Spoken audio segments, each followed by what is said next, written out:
Alright guys, today we're looking at this SSG smart socket. So this is going to be a really awesome device, particularly when it's paired to either Amazon Alexa or your Google Home voice activation. So just a quick unboxing now. We see that it's a pretty simple setup here.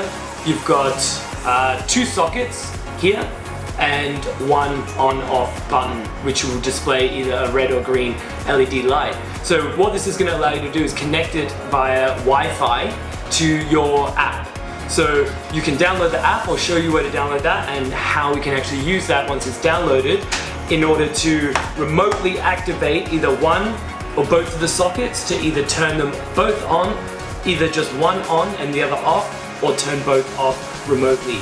And even further to that, how to use the voice activation via Google Home or Amazon Alexa to turn on or off remotely using voice activation. So it's a really great socket. It's waterproof, IP55, so you'll be able to use it indoors and outdoors as well in some kind of damp or moist areas. So it's well built in that sense. It's going to be water resistant to wet areas, and you'll be able to use this, in areas where you need lighting, for example, outside or in a garage, or maybe in a shed, or in a room such as a baby's room, where you might want to remotely activate the lights for on and off for safety reasons. So it's a really good device. It runs off 10 amps, so it's your 10 amps socket, and I'll show you how we can connect it up and use it in a minute. Okay guys, so today we're going to look at how we are going to connect the app with the smart socket. So you can download Arma Home from your app store, and it's going to work with your Android 4.1 and above and your iOS operating system 8.0 and above.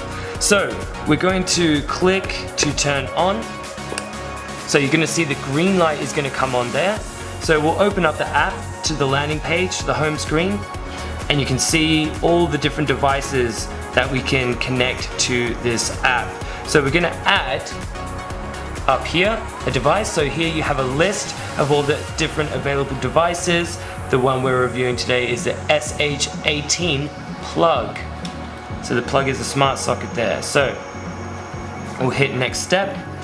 So here the password is 1 2 3 4 5 6 7 8 9 A, B, C. So we're going to confirm that. So it's going to connect to the Wi-Fi now, and we're going to long press here for 5 seconds until it starts blinking with the red LED light. So this means that it's going to be searchable.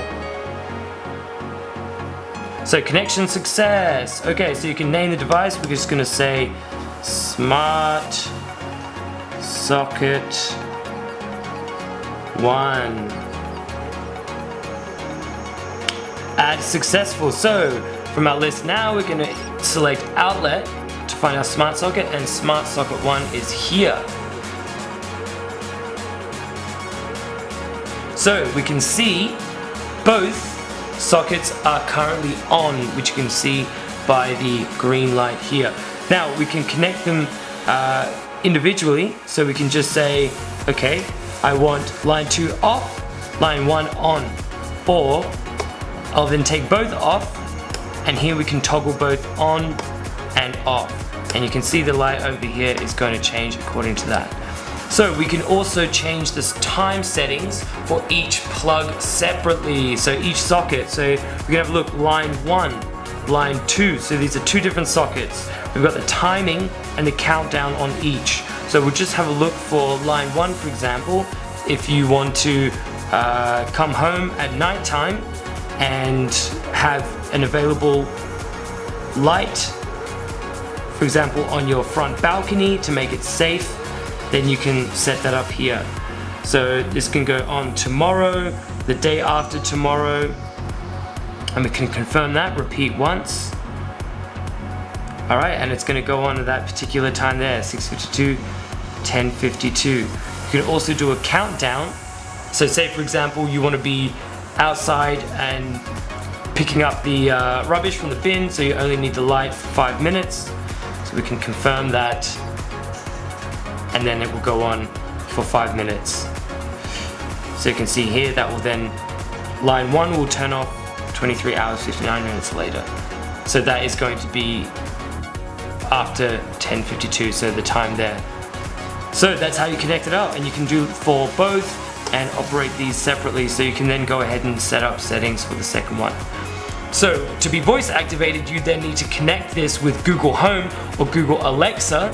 You can then add this app, Arma Home, to Google Home or to Google Alexa and set up voice prompts and voice activation for this device. So it's going to be really easy and really convenient to use, and it's going to increase that flexibility and that usefulness in terms of operating this remotely. So it's going to be very easy. Okay, so we use the application to turn this on and off. Now we will use the voice recognition and voice activation of Amazon Alexa. So let's have a try. Alexa, turn plug off. Okay. So see there, it turns it off remotely, so I'll go ahead and turn it on. Turn plug on. Okay. So there we can use it remotely as voice activation as well as the app.